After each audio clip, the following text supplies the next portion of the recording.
We welcome you to Radio Television Impinduka. You who follow its programs. This is the time of the news in the Great Lakes region of Africa, brought to you every Friday of the week. Brought to you by me, Calvayal Binteke. We also remind you that you can continue to support our radio television by sharing our programs with your friends. Rwanda is set to increase the scale of land on which rice is grown by 5,000 hectares to intensify production. In a recent interview with the New Times, the Director General of Agriculture, Value Chain Management and Trade at the Ministry of Agriculture, Octave Nshimiyimana, said that the government is in advanced stages of allocating an additional 5,000 hectares to rice farming. The 5,000 hectares, which spread in different districts, will be Kayonza, Nyagatare, and part of Rusizi districts.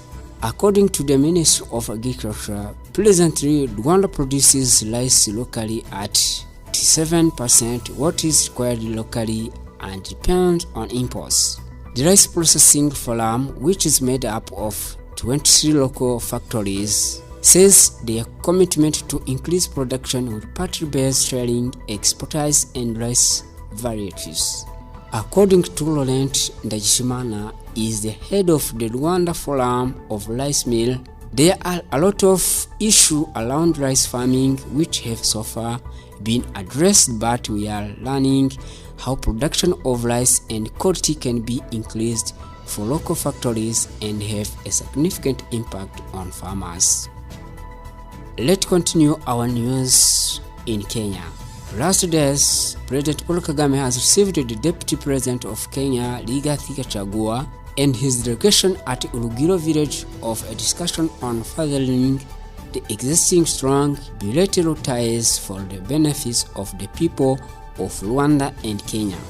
Gachagua came to Rwanda for the Youth Connect Africa Summit 2022, taking place in Kigali.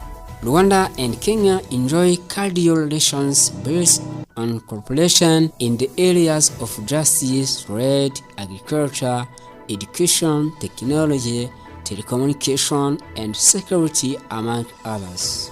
Before the outset of COVID-19, 30% of Rwanda's imports were transited through Mombasa port.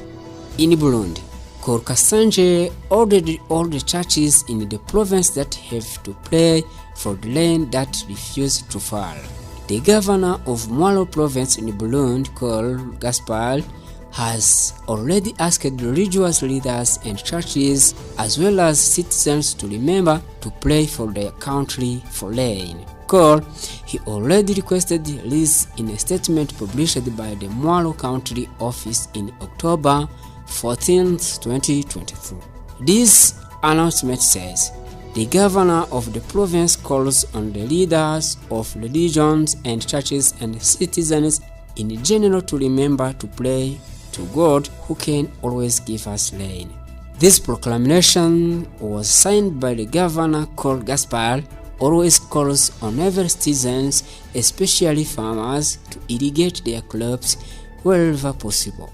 It has been days in Burundi that it hasn't rained, and some parts of the country have been in famine for some time as a result of the drought that threatened this country. Police crackdown across Uganda opposition bases. A new wave of police crackdowns on perceived troublemakers is dampening Uganda's week of marking 16 years of independence. And on the week of celebrations, President Yoweri Kaguta Museveni also signed into law the Computer Measures Amendment Bill 2022, seen as a new move to target critical voices online. This piece of legislation lists a raft of punitive measures against people who send malicious information, hate speech, isolated information, and sharing information about children without the consent of their parents or guardians. The punishment for the convicted person is 15 shilling million, 3,000 $898 or a 7 years jail term in notebook. Create divisions among persons, a tribal, an ethnicity, a religion or gender, and all promote hostility against a person, group of persons, a religion or gender.